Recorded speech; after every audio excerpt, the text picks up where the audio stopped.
দীর্ঘ 12 বছর ধরে পায়ের কঠিন রোগে আক্রান্ত শামসুল মোহাম্মদ অর্থের অভাবে করাতে পারছেন না চিকিৎসা। সাহায্যের আর্জি পরিবারের।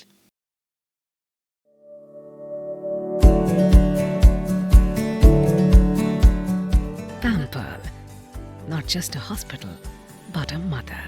নিউ লাইফ ফার্টিলিটি সেন্টার আধুনিক চিকিৎসা ও বিশেষজ্ঞদের সহায়তায় আপনার স্বপ্ন পূরণ করতে প্রস্তুত। নতুন জীবনের স্বপ্ন সত্যি করতে আজই যোগাযোগ করুন। নতুন জীবনের সূচনা এখানেই। রাজগঞ্জ ব্লকের মান্তাদারি গেট বাজার এলাকার 60 ঊর্ধ্ব শামসুল মোহাম্মদ দীর্ঘ 10-12 বছর ধরে পায়ের জটিল রোগে ভুগছেন।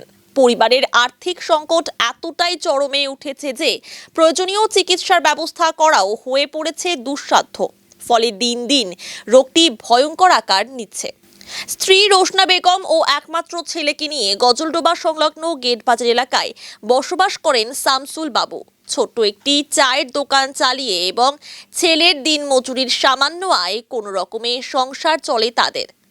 প্রায় 12 বছর আগে হঠাৎই তার পায়ে অজ্ঞাত একটি ইনফেকশন দেখা দেয়।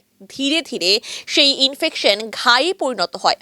পার্শ্ববর্তী একটি সরকারি হাসপাতালে চিকিৎসা করানো হলে চিকিৎসকরা অস্ত্রোপচারের পরামর্শ দেন। অস্ত্রোপচারের মাধ্যমে রোগ নিয়ন্ত্রণে এলেও সম্প্রতি ফের সেই পুরনো রোগ ফিরে এসেছে। বর্তমানে শামসুল বাবুর পায়ের সেই সমস্যা আরও গুরুতর হয়ে উঠেছে। পরিবারের নুন আনতে পান্তা ফুরানো অবস্থায় চিকিৎসার ব্যয় বহন করা কার্যত অসম্ভব হয়ে দাঁড়িয়েছে। শামসুল বাবুর স্ত্রী রোশনা বেগম বলেন, সরকার কিংবা কোনো সহৃদয় ব্যক্তি যদি সাহায্যের হাত বাড়িয়ে দেয় তাহলে আমার স্বামী স্বাভাবিক জীবনে ফিরতে পারেন।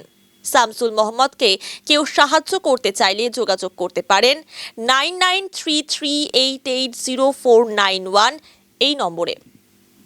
পায়ের মধ্যে কি যেন একটা জিনিস নাড়ছে, নাড়িয়ে হাত থাকি অপারেশন হয়ে গেছে।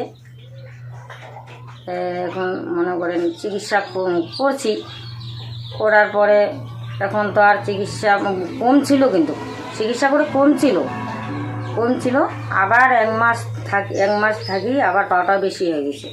এখন তো আমাদের অত অর্থ নাই যে আমরা চিকিৎসা করব, যে কোনো জায়গায় নিয়ে যেয়ে চিকিৎসা করব, তো অর্থ নাই। এখন সবাই যদি একটু আমাদের পরে সাহায্য করে তাহলে আমরা চিকিৎসাটা করতে পারি। হাত জোর করি বলছি তোমাকে, একটু সবাই যদি সাহায্য করেন তাহলে আমরা একটু চিকিৎসা করতে পারি। একটা ছোট চার দোকান করেছি। হ্যাঁ, আমি নিজে করি চার দোকানটা। বাড়িতে আমার ছেলে আছে, ছেলের বউ আছে, আর আমরা দুইজন, আর একটা ছোট্ট নাতি আছে। ছেলে দিনমজুরি করে, কিনো মতন আর কি মেকআপ নেই, না কিচ্ছু পাইনি। সরকারের কাছে যদি সরকার একটু আমাদের সাহায্য করে বা দেয় তাহলে একটু আমাদের সুবিধা হয়। আমার তো কিচ্ছু নাই, কিচ্ছু পাই নাই। হ্যাঁ জানাইছি, কেউ খোঁজ নেয়নি। হারিয়ে গিয়েছি 10-12 বছর, জানি না। এই মাঝখানে থেকে হাঁটিতে অসুবিধা হয় 61 বছর।